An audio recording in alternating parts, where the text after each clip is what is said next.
Hi there, Gemini. It's Maria from the Tarot Shop here with your card reading for the month of September.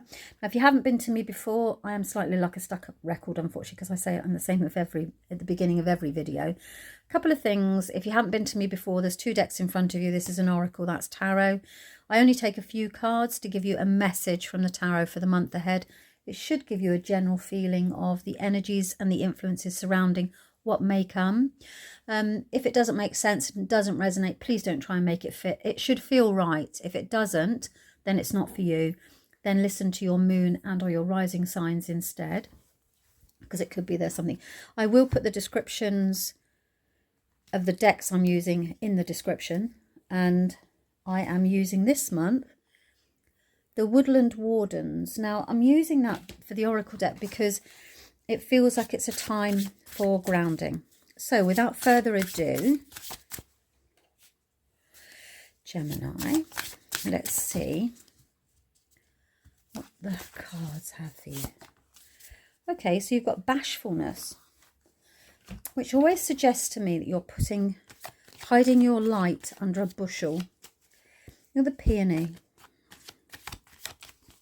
The peony, beautiful peony, romance. Let's see what's coming up here for Gemini.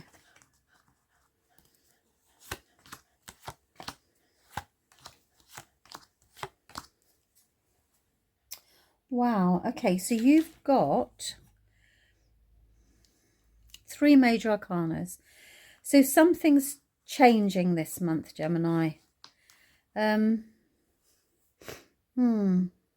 Okay, right, so we begin the month of September taking care of your finances. Something's been the troubled waters, you know, in the past. So it looks as if there have been a few rough waters in the past, but actually with the help of someone, you're able to move forward. So if there's been a sticky situation here financially, then at the very beginning of the month, you're able to move forward. And it doesn't necessarily mean that they will help financially, but it means that they'll kind of guide you in the right direction. So you get the support of somebody.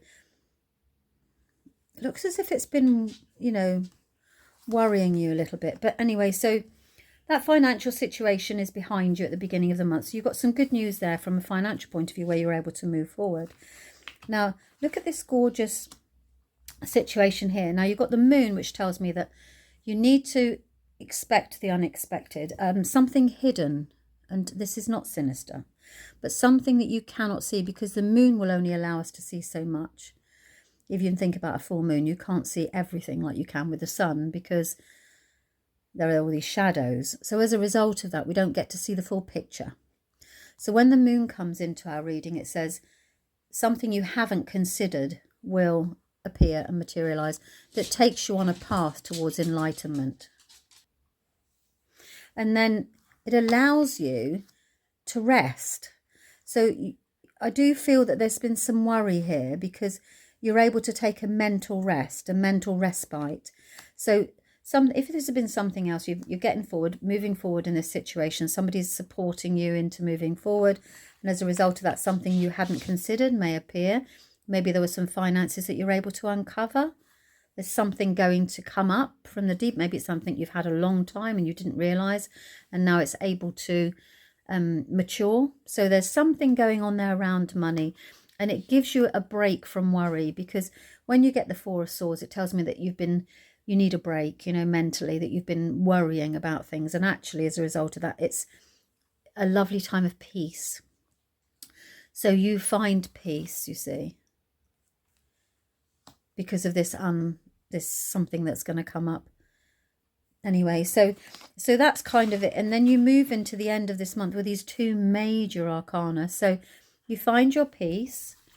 The bashfulness card is coming up because I do feel that once this situation is resolved, you're able to move forward and stand in your power. So you've got the Empress here. This is the card of, how do I describe the Empress in relation to this? That's going to really, really help you understand how significant this is. Goddesses.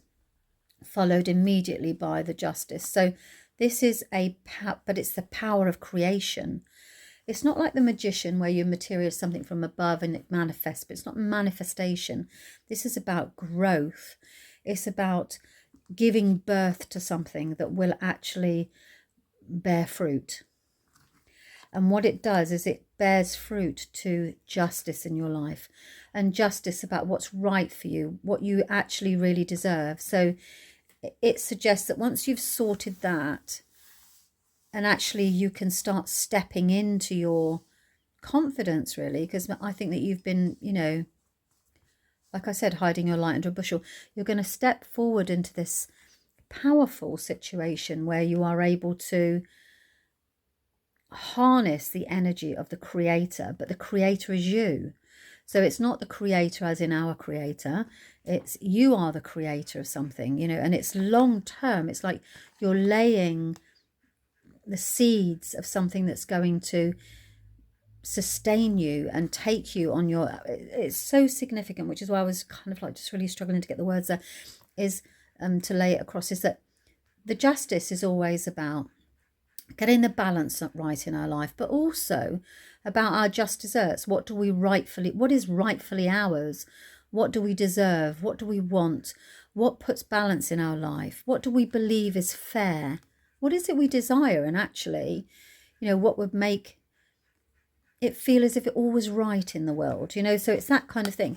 So towards the end of September, this huge power to create this life that is rightfully yours enters, and it's really not even remotely insignificant. This month something huge is going to shift. I think the bashfulness is the card saying to you, stop being shy about the fact that actually you're entitled to this. This is your time to shine, because this is the seeds of the future. It doesn't happen immediately. It's about taking you on that right path towards what is rightfully yours. Okay, so I hope that that's made sense to you, Gemini, and that you've enjoyed. And as I always say, if it doesn't resonate, please don't try and make it fit. It should feel right. And if it doesn't, then check out your moon and or your rising signs instead, because it may be that there's a message there for you. Okay, I hope you found that helpful. Thanks very much for your time. Bye-bye.